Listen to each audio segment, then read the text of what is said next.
avant qu'il ne rencontre Lady Diana. Charles III, alors prince de Galles, était l'un des célibataires les plus convoités de la planète. Plus d'une fois, une aristocrate s'est vue fiancée par la presse à ce dernier. Notamment une très célèbre. Le pouvoir de séduction de Charles III n'a jamais été remis en question.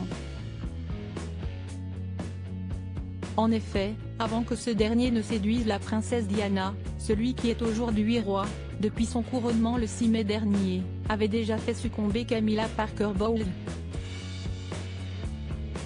S'il avait déjà entamé une liaison avec cette dernière, officiellement celui qui deviendrait par la suite le père de William et Harry était l'un des célibataires les plus convoités de la planète royale.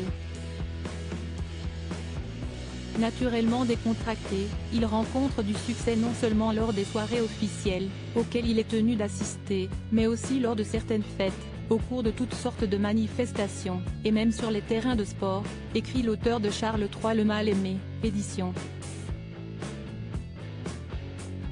City. Et la presse suit de près la vie sentimentale du fils d'Élisabeth II.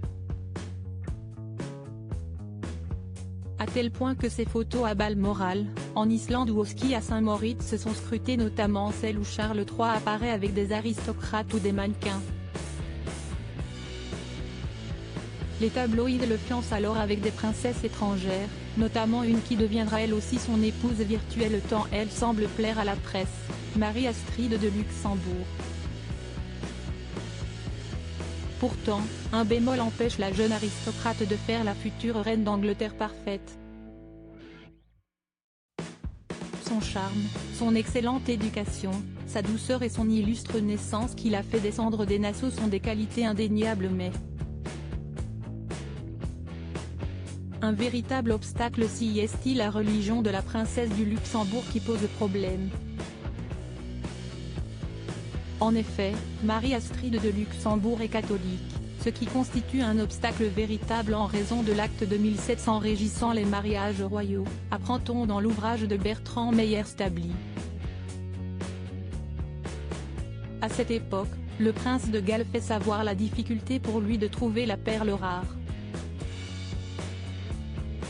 Il faut avoir à l'esprit que lorsque l'on se marie dans ma position, la personne que l'on choisit pourra devenir reine un jour, a-t-il déclaré lors d'une interview.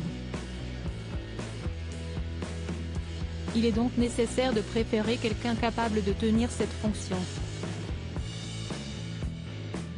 Le principal avantage lorsqu'on épouse une princesse ou un membre d'une famille royale est qu'elle sait en quoi cela consiste.